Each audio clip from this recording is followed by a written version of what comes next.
Good evening, our viewers.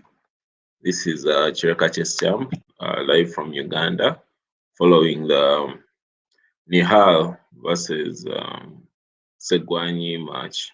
That is Grandmaster Nihal Sarin from India, 16-year-old prodigy, versus International Master Arthur Segwani from Uganda. He's the second international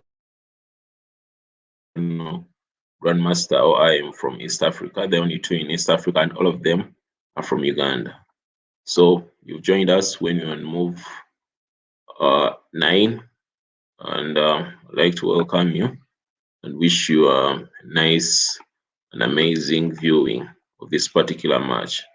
This is the World Cup, and World Cup which is being played live in Sochi. That is in Russia, and this World Cup is very, very interesting. And from East Africa, we only have one player. We only have one player from East Africa, that is International Grandmaster, International Master, Arthur Segwani, who's not only representing Uganda but also representing East Africa. We hope he will do well. Yesterday, he played well. He was playing with the white pieces, and we had hoped he would get a result. He reached a point where he even had an advantage of plus 2.5, only for the match not to go his way. It was disappointing, but sometimes chess is like that. Chess can get either of three results: you either win, or you draw, or you lose. Yesterday, Arthur had winning chances, which deteriorated to drawish chances, and ultimately he lost that game. But we hope today, with the black pieces, he can get a result. In 2015, Arthur was the first Ugandan to go for the FIDE World Cup, and actually up to today, 2021, he's the only Ugandan to have gone for the World Cup, let alone go for the FIDE World Cup twice. So really hoping he gets a result in this game. But win or lose or draw, we are proud of him. We are proud of him.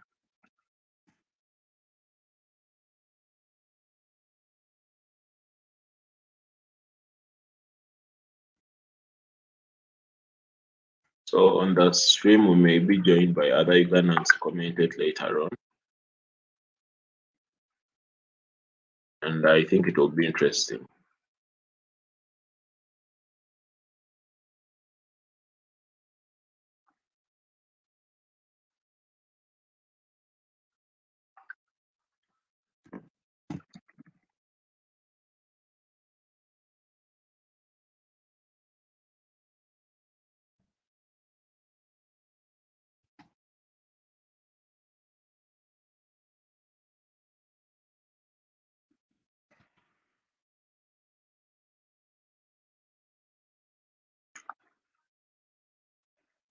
And as you can see, just to take you guys a bit, show you how the game began.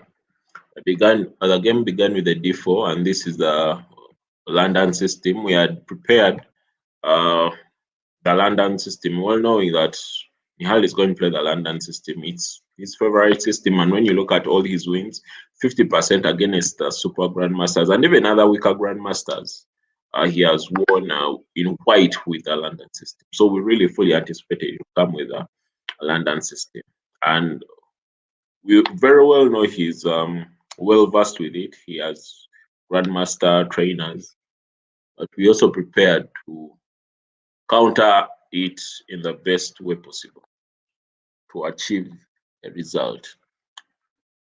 London system: knight f3, d5, d3, bishop f4. That is a London system. And everything is according to plan. Everything is according to plan. And as you can see, even from Stockfish here, the advantage is 0.0. That means if the game were to end here, this would be a draw. Arthur has not given away any space whatsoever. And we do believe that he stands as serious winning chances. So after Queen C7, the most logical continuation here would probably be if White doesn't exchange the bishops, then Knight on B2 D7 to consolidate. And as you can see, White has a very slight advantage, very slight advantage, 0.1. But Grandmaster is very canny, very canny. That 0.1 within 30 moves may turn into 2.1. So we believe Arthur will get a result today. We've done our homework, we've done our preparation, done our very best. When you look at the positioning of the bishop pairs, yes, we have a light squared bishop which is hemmed in by this d5 pawn. However, the direction of the direction of the light squared bishop, h1 to a8 diagonal, is being controlled with a lot of focus placed here on e4. So if Nihal doesn't exchange, next move is knight on b to d7, followed by say knight knight e5, then f5 f5 push to solidify the center. We really believe that Nihal will find this game as equally tough as yesterday's game.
So we are having a commentary from Uganda, and I guess it's saying Queen C7 from Arthur. Is this preparation? After white castling, I believe Bishop G3 is the usual way to go because I'm no longer afraid of the H file opening, and also to give relief to the Black Queen from being tied down, protect the Bishop on D6. However, the national coach of Uganda, who's FIDE Master Onyema Harold, who's also in Sochi, is saying that this is all preparation. This is all what we had hoped for. This is what we discussed, and this is what we are implementing. So as we see from the game right now, the bishops have been exchanged with bishop times d6 followed by queen times d6, then knight a5. Basically, Nihal has decided to take over that game. Nihal has decided to take over the game. And with his bishop on d3 right here, it's aiming for h7. But also, there's the likelihood of Nihal pushing f4.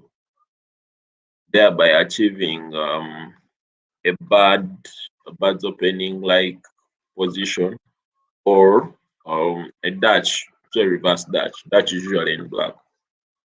And the other thing that you notice also is that this light squared bishop is hemmed in by the pawn and has very little effect, while this light squared bishop has no pawns standing in its way.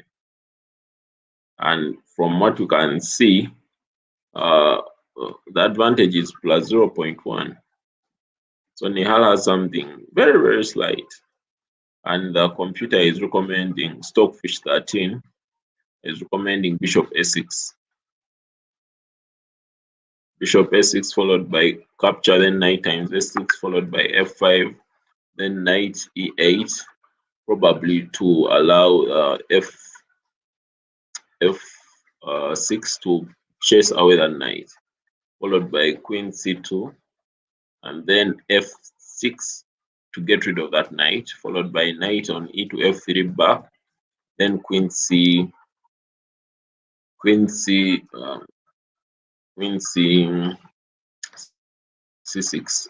The whole idea is to put pressure on the e5 square, with the knight gone from this position and the bishop gone from this position. But Nihal is a grandmaster who has prepared adequately. He knows what to expect. I mean, this is a GM crusher we're talking about here, who has played the London system a million times. So what does Arthur have that Nihal doesn't? What does Arthur know that Nihal doesn't know?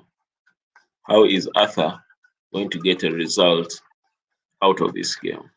Well, that's what you are here for. You're here to watch and see how this amazing Ugandan is going to turn his story around. But from Stockfish, the advantage of Nihal is none, 0.0. So if a game was to end on move 11, Arthur would be happy with that draw. But being happy with that draw means leaving Sochi with a round one exit. Can he turn his story around? Well, we are here to watch that and find out.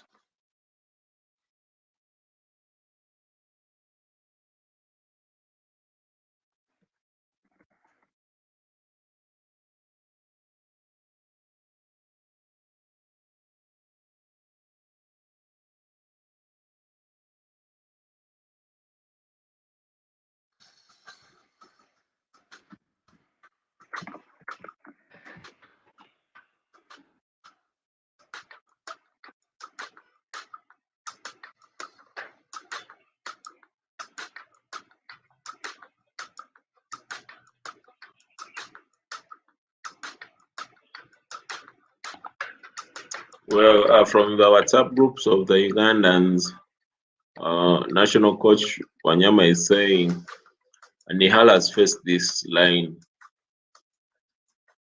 the umpteenth time, meaning he has faced this line over and over and over and over again. He's not surprised at all. It is like waking out from your sleep and going to brush your teeth. You can literally brush your teeth even in uh, auto auto mode, autopilot mode. So Nihal hasn't even thought one moment. While Arthur, as you can clearly see, is thinking. His time is dwindling, and Nihal is confident, very, very confident of his chances. And our friends from India were scared a bit yesterday with the way Arthur was playing and was so elated have uh, to have Nihal win this game in the last moment. But as you see, all the games are still being played. There's no result so far. All the games on 72 boards.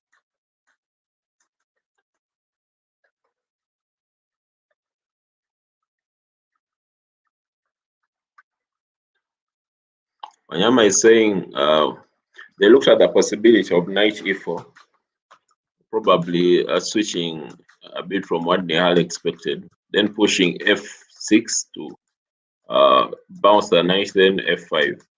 But in this position, I would prefer bishop a6.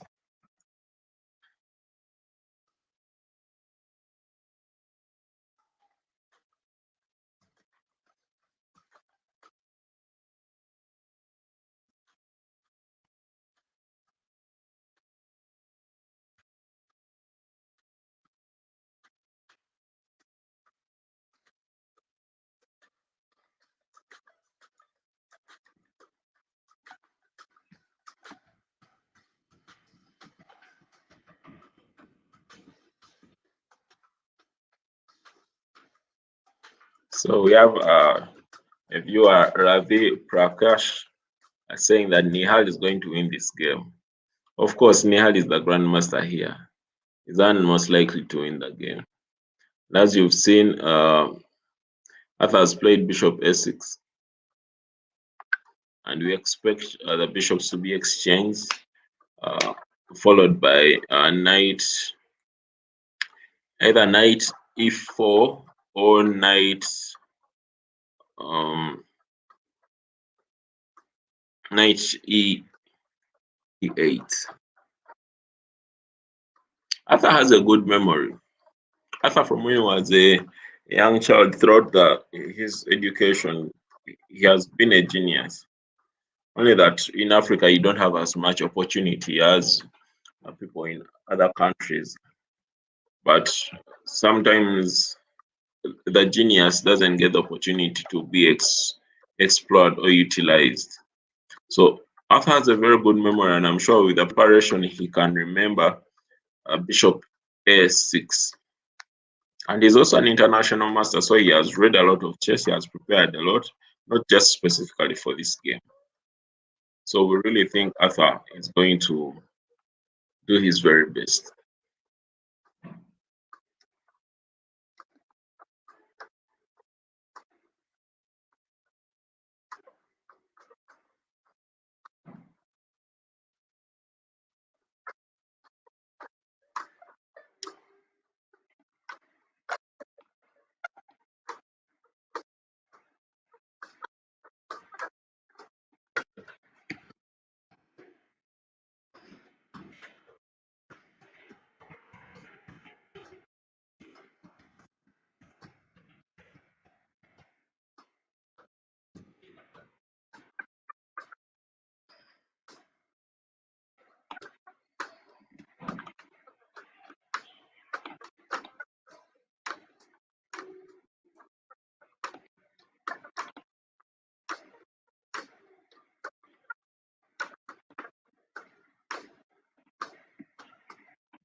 So as expected, bishop a6 followed by exchange, then exchange. So it's now going intense into the middle game, but the game is really drawn. And this is what I think is the strategy of Nihal. Nihal knows that Arthur is very good in preparation. He has seen Arthur's games, and all he wants to do is take Arthur into a deep, dark forest, as we say in Uganda. He's going to wait it out until they reach endgame, which is Nihal's fault. Nihal is very, very formidable in the endgame, and that's his plan. Just like yesterday, he took Arthur into the endgame, and Arthur didn't know what to do. He was stuck. In Uganda, we call it, and also in German, it's called the Zugzwang. Also in chess, once you're in a Zugzwang, you basically don't know which move to do next. And once you are stuck, the likelihood of making a mistake is very, very easy.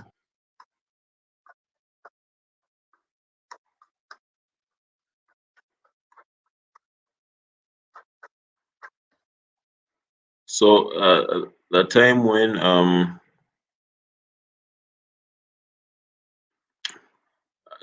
Arthur made a mistake, that is made a mistake around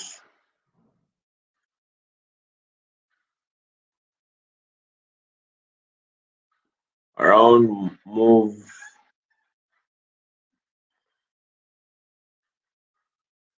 where he played the rook, rook on a to b1. That's where the mistake came in. A move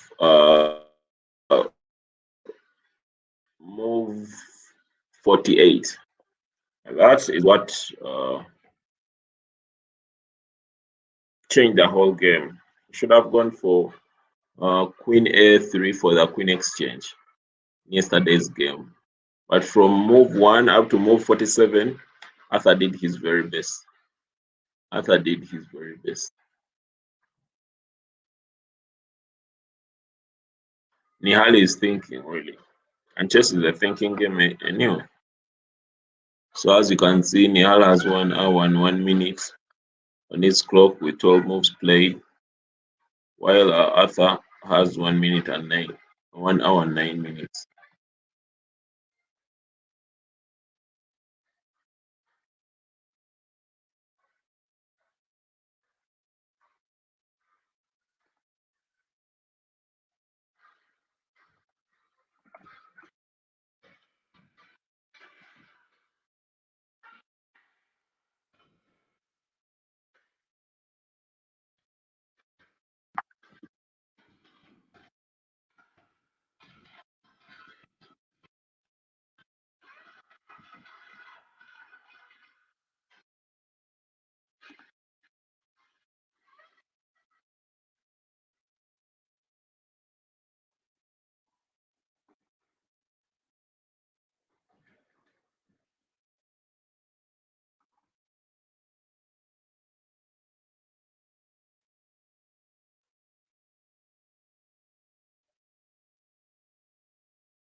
So we are going to be joined by Were Samuel. He joined us yesterday on the stream. So welcome for you. Yes, Were, how are you? I'm good. How are you? You just joined us on the stream. Yeah, hello, our viewers. How are you? Hope everyone is doing. Um, you're sharing my real screen. I don't know. Yes, Were, we can see you're the one commentating right now. Yeah. Today is another fresh day. Of course, it's unfortunate that yesterday Arthur's game didn't go as planned. Okay, as we expected. But The plan was today the Arthur is plan in a was must win. yesterday's plan was we get a draw in game 1, then we probably go for another draw or a win in game 2. That was Yeah, the plan. he really needed the result from the other first game. And he was totally better. I don't know. Maybe it's World Cup pressure, and of course, with less practice in strength, anything can happen. Yeah, But I think today's game mhm. is a little tricky. I'm seeing Nihal is playing with too much confidence, and there is a symbol that there is no pressure like yesterday's game. He's playing with so much confidence. We saw the opening was D4, and Arthur London played system. the Queen's Indian defense.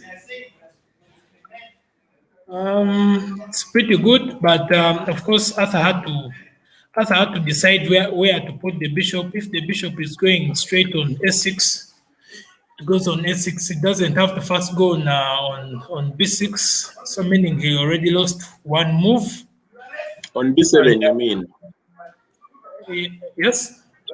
On B7 you mean B7 in this position? Rather Yeah, B7 B7. instead of playing it A6. he said he had to play it on H6 directly. It had to be in his plan. So I think Arthur lost one move, and but of course the game is still solid. The center is still under tension, and I think anytime So Nihal has played f4, the f4 push. Yeah, You know what F4 that push. you know what this means? That this Yes. rook can now come up here and then go to to Yeah. h3. Then the I'm attack on seeing. the king side will commence. Yeah, I'm seeing a rook lift.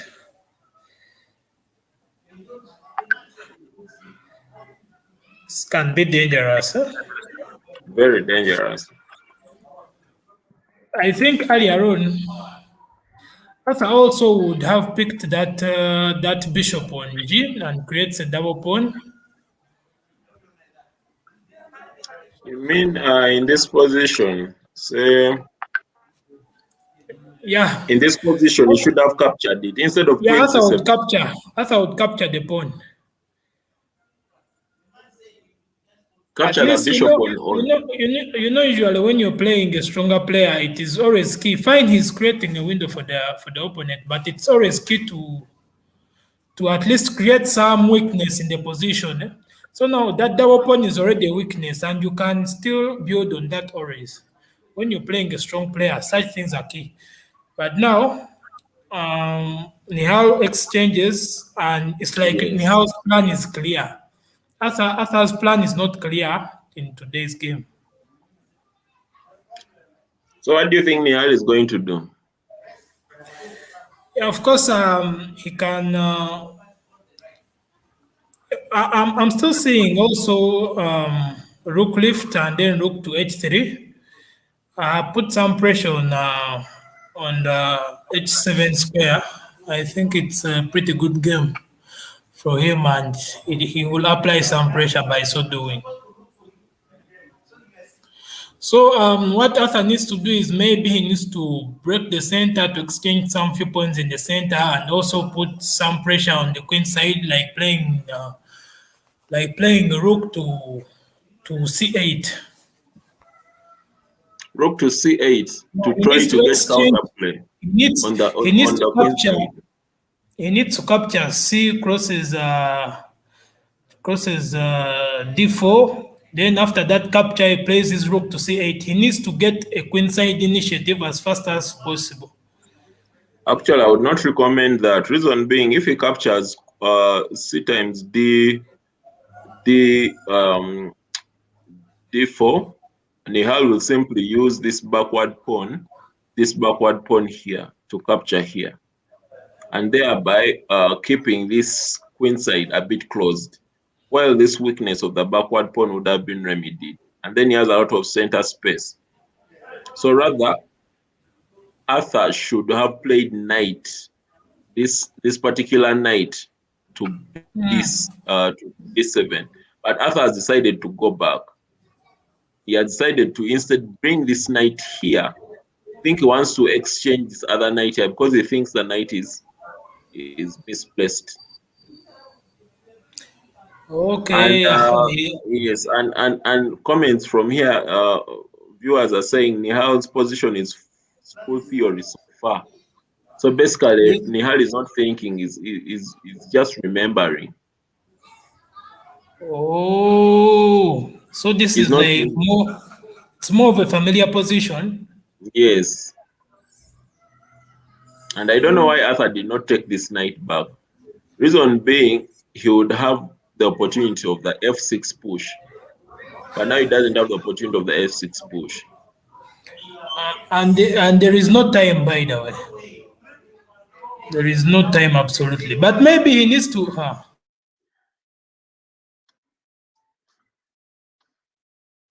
It is going to be very difficult. Because if it's to use the other knight, this knight on B to come to D7, he still cannot capture because once he captures, there will be a fork. You cannot bring the knight and then he captures. So it's very difficult. Rook F3, the attack has begun. The attack has begun.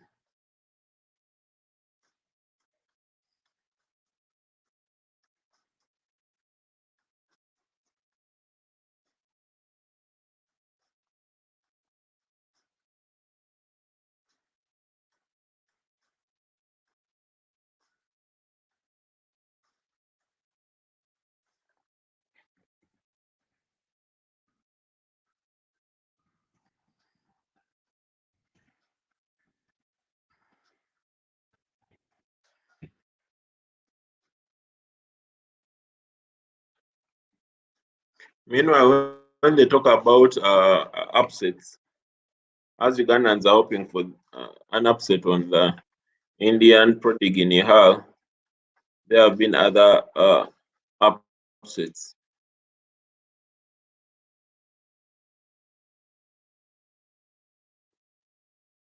Where the Chilean Grandmaster Pablo Salinas Herrera managed a very, very amazing game yesterday. And also there's Haria Ravi, a 2-4, who upset Znajisev Vadim, a 2-6, with a brilliant win in white. And no one expected it.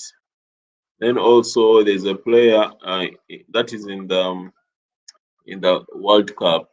Also in the women's section, there's also the Women's World Cup, though few people are covering it. There were upsets, but the biggest upset and the most brilliant game yesterday was Anderson Mads, who's a 2.579 versus Salinas Herrera Pablo, a 2.514. And the game ended in a loss for that 2.579 GM. It was such an interesting game. People should go and check it out. And within 21 moves, the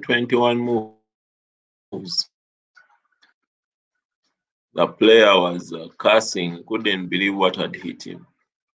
What the Chilean Grandmaster had prepared had come straight from heaven.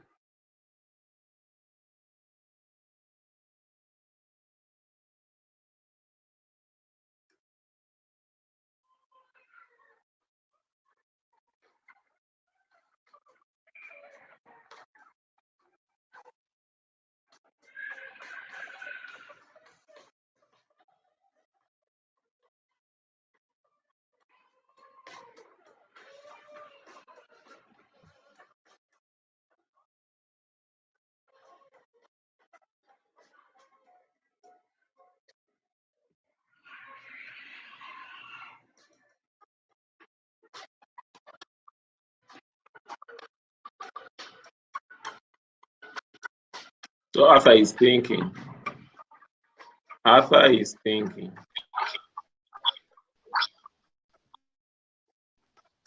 Yes, Were. They will soon be refined.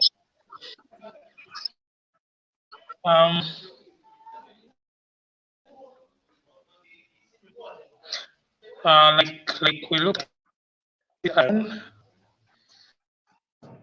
Rook lift and good pressure on the edge there.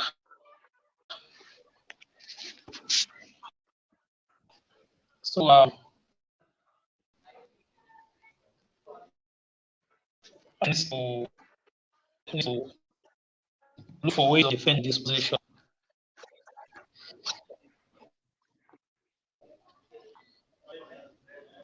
Apparently, I'm not seeing any offense. They want the pressure. The time goes down. So really, I'm not seeing that. Yeah, Yes, defense battle. Where you're breaking a bit. I think your internet is having some slight issues. I'm not breaking. Well, I was saying I'm clear now. Yeah, you're clear now. Okay. I was saying like we had already looked at the plan. Rook then Rook H and the trade will be H7. Yeah, so I think going to be on much pressure, and soon this knight is soon Nihal is going to try to defend the knight, the black knight, by playing knight on G. So I'm just seeing that. Of course, with the knight chain, yeah, defense can still be intact, but it's going to be a hard game for us.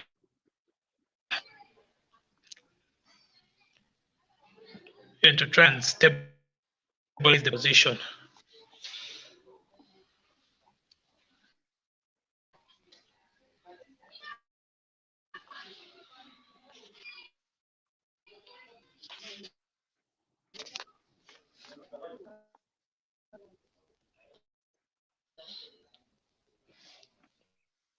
So after going up in this position.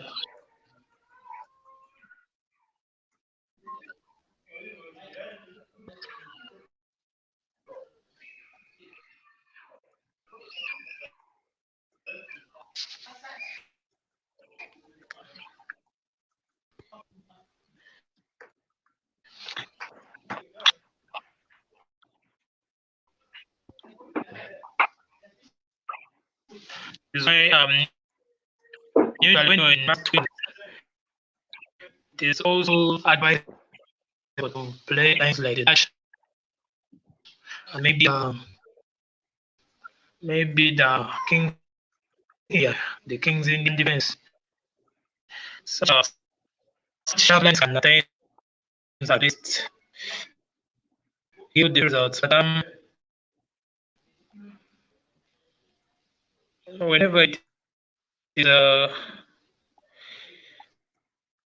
discovered, usually the results are always a solid position. So you for a match win, it turns out to be hard. But that can do, and King's Indian is also good to go.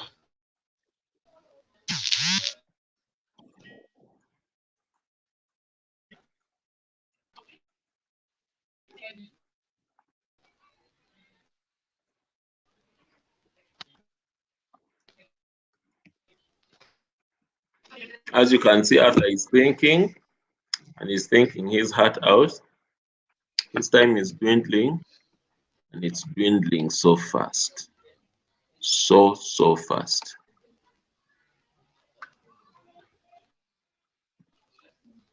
One of the most interesting and challenging things in streaming chess is you'll have those moments when the time is moving, but there's no activity, especially in live chess. So here we are. After I've been thinking for the last 10 minutes, and this game should really, uh, it looks dead drawn.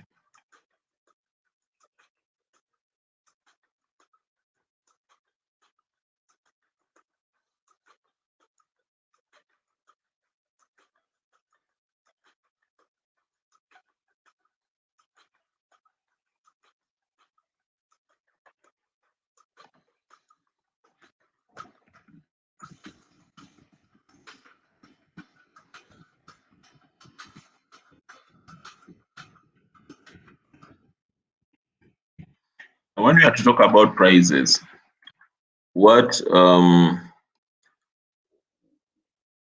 will each player get at the exit per round? You know, if Arthur is to manage a win in this game and go in and beat Nihal Sarin tiebreak, which is a tall order to ask from the Ugandan I.M, how much will he get? Well, he'll get 3,000. He'll get 6,000 US dollars. That's the prize. But if unfortunately he exits in the very first round, he will get 3,750 dollars. Maybe if I can share the prizes so that you see what Arthur is likely to make from his exit.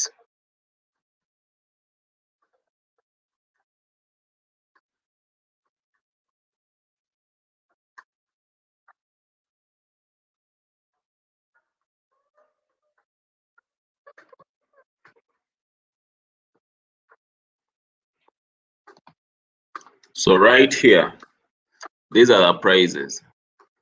Is going to get 3,750 if he exits, and today is his last game in today is playing his last game in Sochi. If he manages to go through, then he'll be able to get 3,750 plus the 6,000. So every player who has showed up in Sochi, who has arrived, all the 78 players supposed to get 3,750. So the prices keep on going up. And there are some very interesting rules that I don't really understand. They're saying the prize money is paid by direct bankers or the drawn in USD within 14 working days after completion of the event. And so it's not given there and then. And the reception of the player's bank details. So the FIDE will transfer the prize money direct into his or her account. And very funny is that 20% of each prize is retained by FIDE. I don't know why this rule is there. Why would you give someone money and then take part of it? 20%. 20% is a huge amount, so to speak. Why? Even God from the Bible takes only 10% tithe, but FIDE wants to take times two of what God takes. Well, the tournament is organized by FIDE and it's their rules.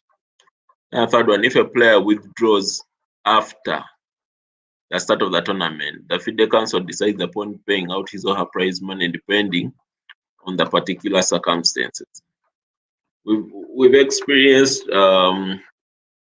players exiting tournaments before, as you can clearly see. FIDE is prepared for such eventualities. If a player, for any reason, decides to leave the tournament, maybe because of discrimination or because of an unfair result, or for whatever reason, maybe health issues, the FIDE Council will decide upon paying his or her prize money. Then, although FIDE endeavors to sign an agreement with the organizer stating that prizes are net and free of all local taxes, FIDE is not responsible for any national local tax deducted from the prize money. So, there are some countries which are more stringent, like the USA, on income and income tax.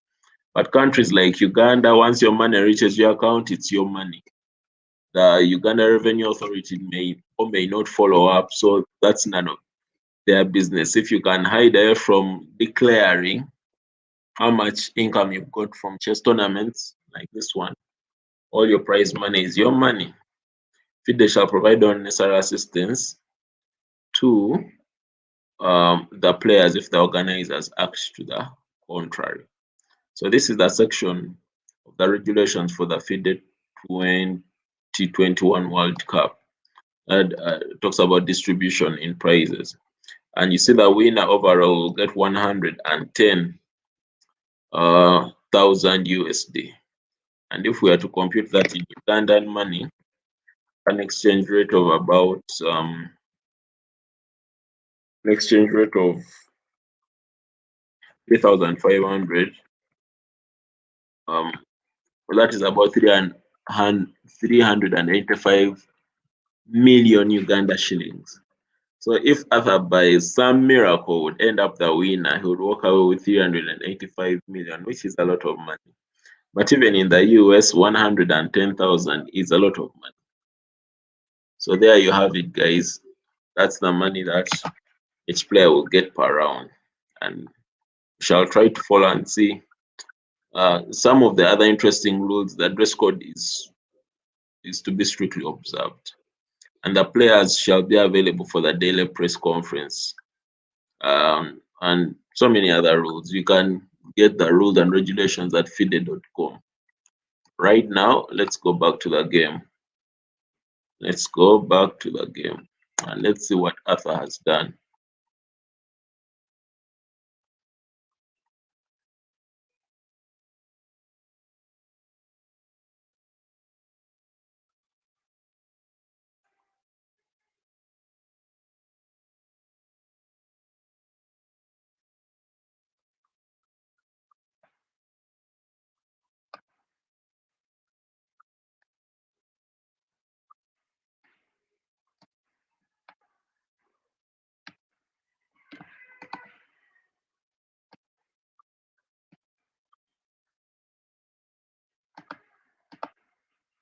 So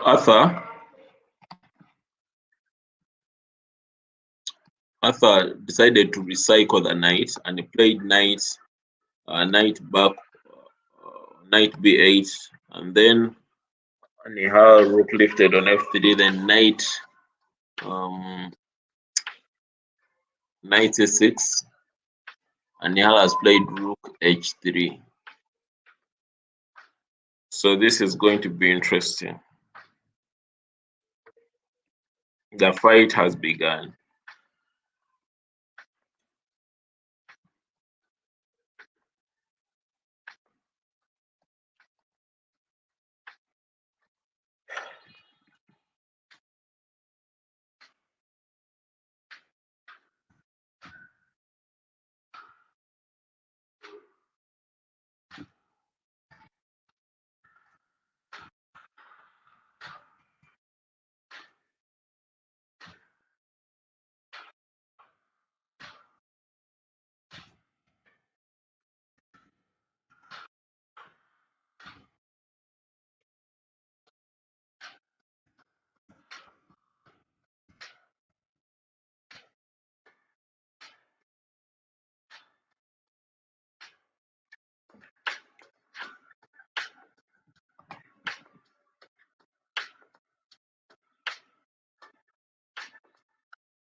So the advantage for black has dwindled significantly. As you can see, right now, advantage for white is 0.3, and it's going to keep on increasing and keep on increasing.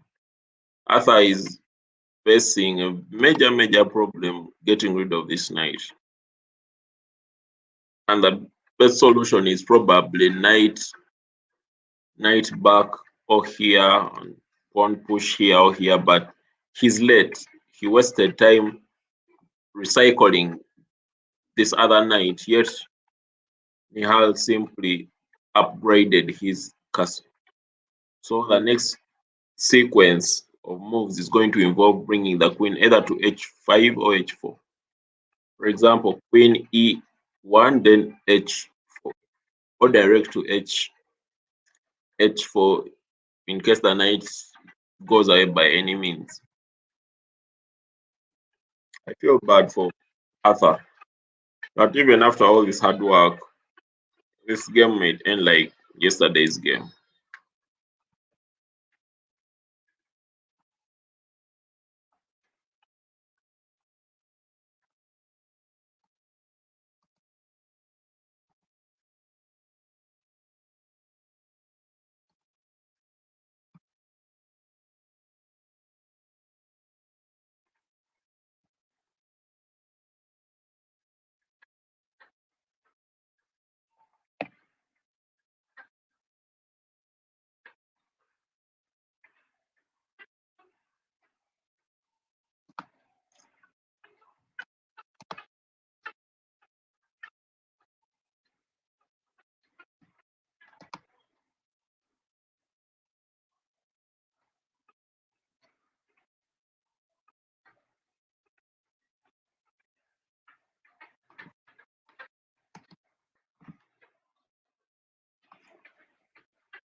So Arthur has decided to recycle the knight finally to take it to the king side with knight e7. He has made many knight moves, and oh boy, this is bad. This is bad. As you can see, the advantage has increased to plus 0.6, and after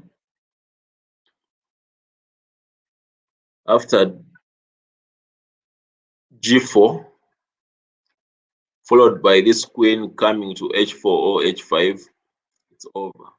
It's over.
So as you can see, Nihal is thinking of the best way to conclude this one, because with 15 moves, he has an advantage of +0.4, and he wants to conclude this game as soon and as quick as possible. So we really think Arthur did his very best, not only to qualify for this tournament, but also to play his heart out. He really played his heart out.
As we speak right now, other players have already lost, and we are proud of Arthur that he has played well, but he has also taken his time. As we speak right now, there's a player on board 17. On board 17, it was Abdusaturov Nodiebek from Uzbekistan versus Ivan Mohammed from, I think, Indonesia. And, well, the game is already done. It is 1-0 in favor of the Grandmaster from Uzbekistan. And the game did not even last an hour. I think he lost on time. Ivan Mohammed didn't show up. And that's it. So, for whatever reason, Ivan didn't show up, Mohammed from Indonesia. It's such a disappointment. Such a disappointment. But all the other games are going on. That only game which has been lost by forfeit, the rest of the games are going on. But this particular stream, we are focusing on the Ugandan International Master Segwanyi Arthur, rated 2409. Currently is the highest rated Ugandan. Very few Ugandan chess players, if any, have ever crossed 2-4. Arthur is the first one, and the only one currently in 2-4. But we have so many other Ugandan chess players, including the national coach Wanyama Harold, who is in Sochi right now, provides support to her or to Segwanyi Arthur.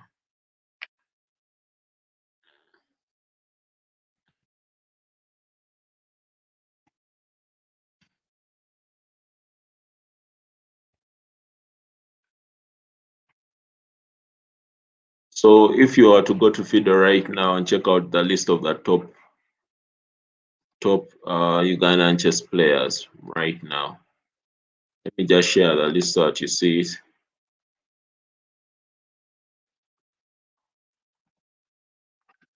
Right now, as we speak, the list of the top 20 Ugandans. There it is, folks. There it is.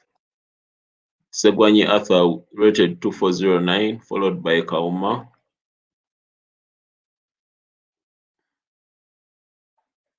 Who's rated 2362, followed by Wanyama Harold, the national coach, who's rated 2291, followed by international master Emojong Elijah, who's rated 2261. He has declined, and for the last 2 to 3 years, he hasn't played much of chess. Followed by Okas Walter, who's also 2209, and followed by Sonko Matthias Alan, then FIDE Master Haruna and Subuga with 2153, FIDE Master Bob Vivasta with 2123. Actually, Okas Walter is among the players who deserve the FIDE title, FIDE Master title. However, he hasn't just paid for it. Followed by Munanira Isaac, then Gonza Simon. That makes the top 10. And I'm right here in number 14 position, rated 2062. So there we have it, folks. So this is the number one Ugandan player. But if we are to look at India, where Nihal Sarin comes from, Nihal Sarin is number 10. India's number 10, rated 2620. There he is. So Uganda's number 1 versus India's number 10. There you have it. There it is, guys. Let's go back to the game.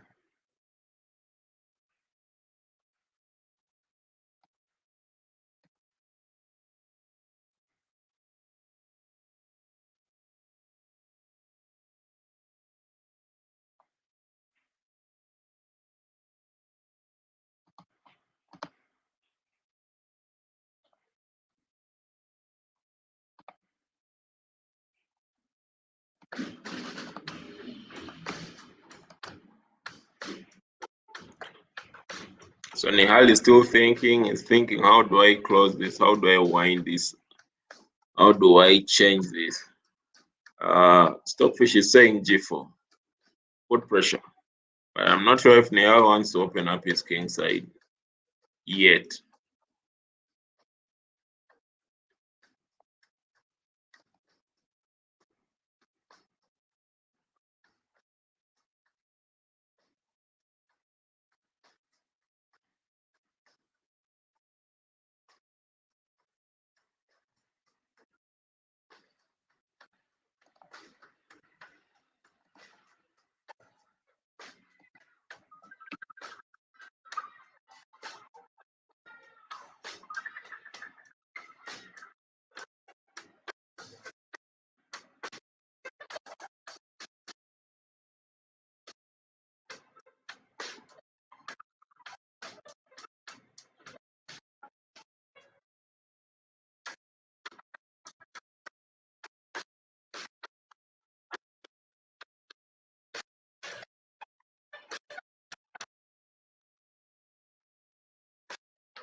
So I've been advised that Nihal, after winning the last two tournaments, his rating has gone up to 2,650. So that would make him at 2,650. If I can just share,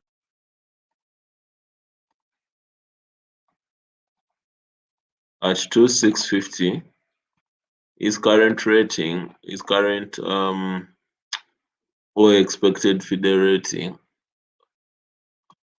would put him slightly above Grandmaster Sasikiran Krishnan, right about here.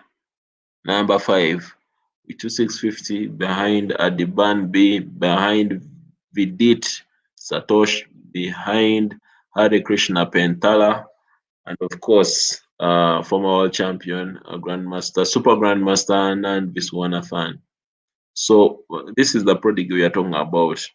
He has been mentioned in the same line with, or in some sentences with Gupta Abhijet, Pragnanda, but I think he's a class apart. I think he's not like all the other prodigies. He's something different. He's something on a very different scale. Others have tried to compare him with the upcoming Abhimanyu, who recently became a grandmaster, but I still think he's way, way, way different from all the other Indian grandmasters. But let's see. Let's see how he performs in this event. So let's go back to the game.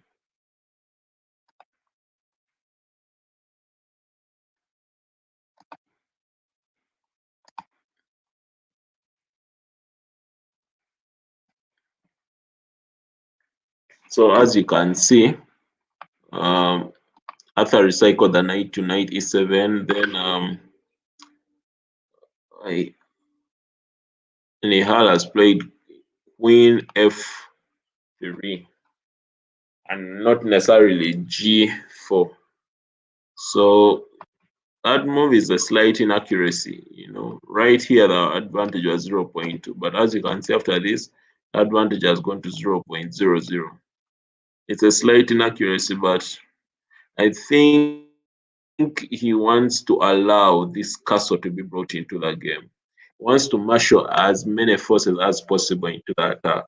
We are looking at a possible g4 followed by king h1, then rook g1, or maybe uh, queen h4 or h5. We're looking at a pawn push g4, and all the other forces will be in on the attack. It's just going to become more interesting as it goes on and on.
Well, the game looks drawish, and they've played their uh, first set of draws. Uh, uh, if Arthur wants it to end in a draw right now, he can just repeat the moves. And I think he has had it.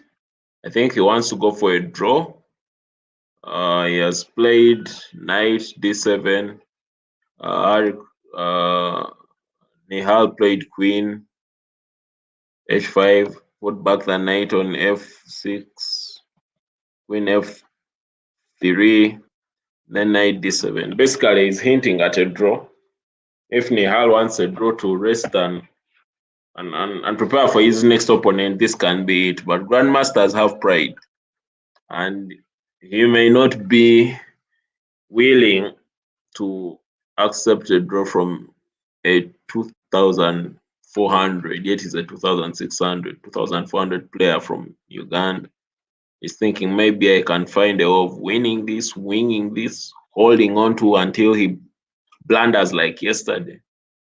So here we are, hoping against all hope that something can come of this. So Nihal with 29 minutes is thinking, how do I convert this? Do I bring the rook to f1? Do I push g4? What do I do to swing this and prevent the repetitive opposition? So Nihal is thinking.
So, guys, the fireworks are about to begin. I can feel it. I can feel it. The fireworks are about to begin. So after that move, Rook F1, the onus is on Arthur Segwaj to prove that he knows something that neither of us know on how to beat Nihal Sarin. I mean, we are talking about Nihal Sarin, who's coached by um, former world champion and Anand. That's the kind of person we're talking about.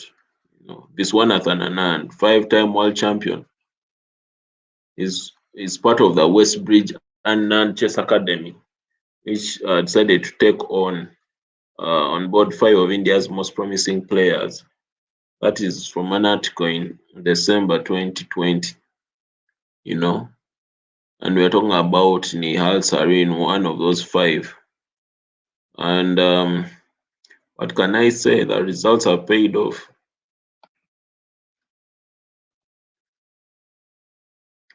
And Nihal is different. It's not like other players maybe in India. Well, he has not got everything handed down to him, but he still has some advantages. You know, he has had some advantages. Let me share something that you'll all be interested in. This is an article from ChessBase, and it's saying that Nihal is the second highest paid player in the history of Indian chess. It is clear that Vishy Anand is the highest earning chess player in the country, but who is the second biggest? Well, it seems it is Nihal Sarin, after the 15-year-old who is right now 17 years old, because he was born on July 13th, 2004. So that makes him about 17.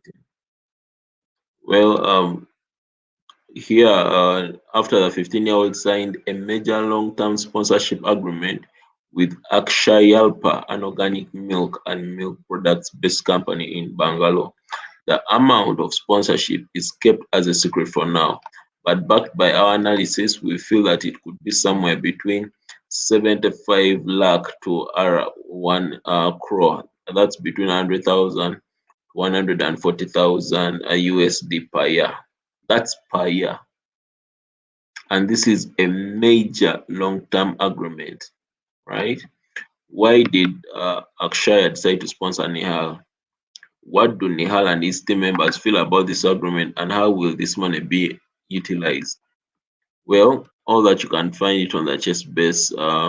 For more details, you can find the ChessBase article.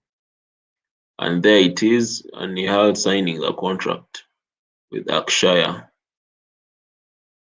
And that is Shashi Kumar, the CEO of Akshaya, talking about Nihal, why they decided to sponsor.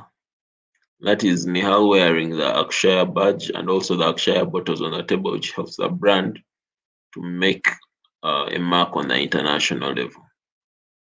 So that is it. Nihal with Akshaya Pa, General Manager of Finance. And this is Grandmaster Srinath Narayanan, who has been a constant support to Nihal's career and is also his friend and his trainer and his second, and also as a person to accompany him to every chess tournament. There you have it, guys. This is a boy who's earning 100,000 to 140,000 per year playing chess. Arthur is not earning even 1% of that playing chess per annum. Not even 1%. I think if we are to develop more talent on the African continent, we need support. That's a fact. You cannot compete against a person who's earning 100,000 per year from chess.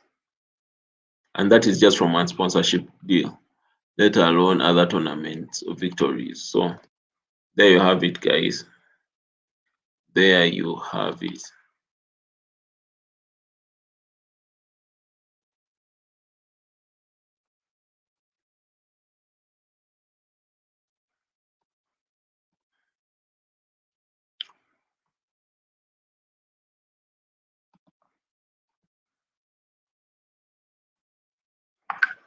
So Arthur has decided to go with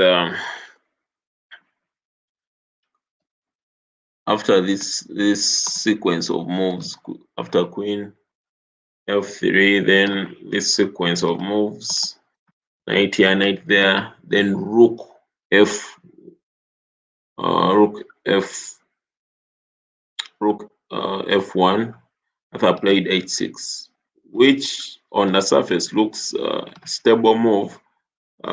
Looking at this current, however, that is a terrible move. It is a terrible move, and why I say it's a terrible move, this is a hinge. This is a position where a sack can happen. This is where you can push a pawn like g4, then later on g5 to put pressure. To put pressure. That's what we're talking about here, guys. That's what we're talking about here. It is Nihal thinking, it's Nihal's time going, but I can see that this is not good. But what was the alternative? You know, what options did Arthur have? Because Arthur is holding on for dear life. I wouldn't want to be in Arthur's shoes, but if I were, I don't think I would do any better.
So Nihal Nihal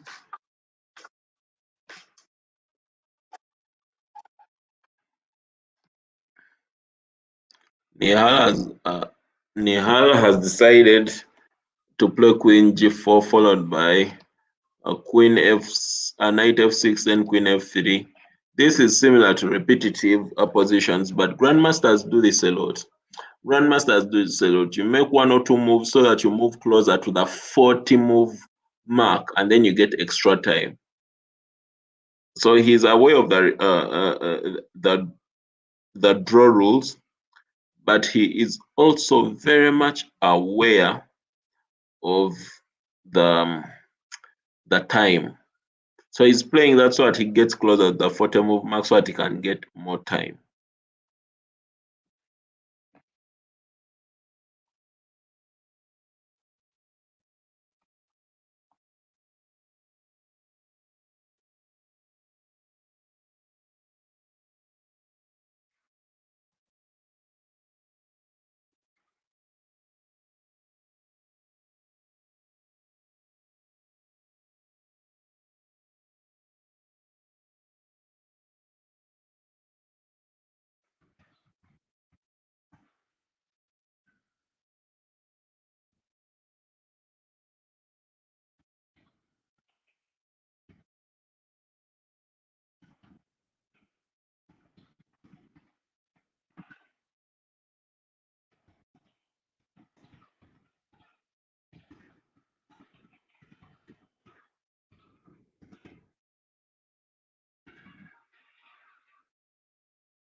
Well, when you look at this game is basically drawn. However, Nihal wants a result. How to get it is the question. How to get it is the question. He wants to win this, he wants to win this, he wants to change this. The question is how. When you look at his options, there's the option of what Stockfish is recommending: Queen H5 followed by Knight F6, then Queen A2, then Knight D7, then Queen D3. Basically, recycling this queen to this position from F3 to D3 without losing time. So that's what the computer is recommending. You recycle it without losing time. And then when the knight is chased away with F6, then Knight G6. Right now, if the knight is to be chased away with F6, it cannot comfortably go to G6. It will either exchange the other knight out or go to D3. But they are recommending maybe putting it on G3, then knight, then rook F7, then knight exchanges out F7, then the queen captures F7. But really, this game is drawn, and I can tell you for a fact, Nihal wants to win it by hook or crook. He wants to swindle the Ugandan. He's like, this is an I'm a grandmaster. I should be able to win this. I should be able to convert this. It doesn't matter what happens. I should be able to do this. And I think that is the mentality of most strong chess players, that no matter the position, you need to get a result, and the result that you want, and the result that you want. It's easier said than done, but this is Nihal trying to get it done.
We are following this game live.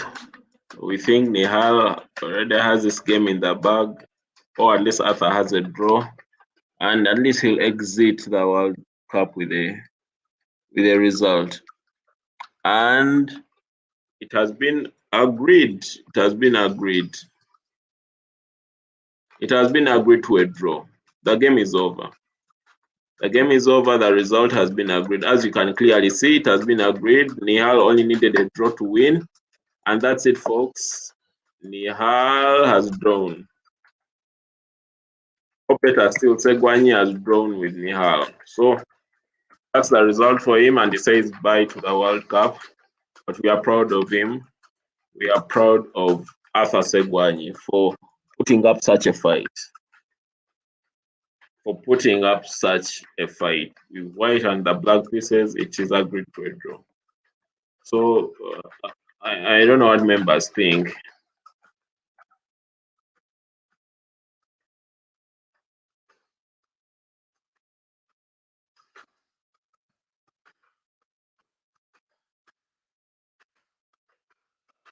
As you can clearly see right here, it's a draw. The game is done. So Nihal progresses to the next round, while Arthur Segwani progresses to the airport. So we thank everyone who has contributed to Arthur's journey. We thank everyone, most especially the Uganda Chess Federation, the national coach Wanyama, everyone who has given his best, and Arthur's parents, Arthur's wife, everyone who has really contributed to this journey. We are sorry that it has come to an end so soon. It was short-lived, but we played it with all our heart. We did our very best, and we gave it our all. So, Arthur, we are proud of you. We are proud of you. Next time, we shall train harder, and better luck. Better luck. This juncture, I'd like to thank everyone who joined us on YouTube. I think we shall end the stream here.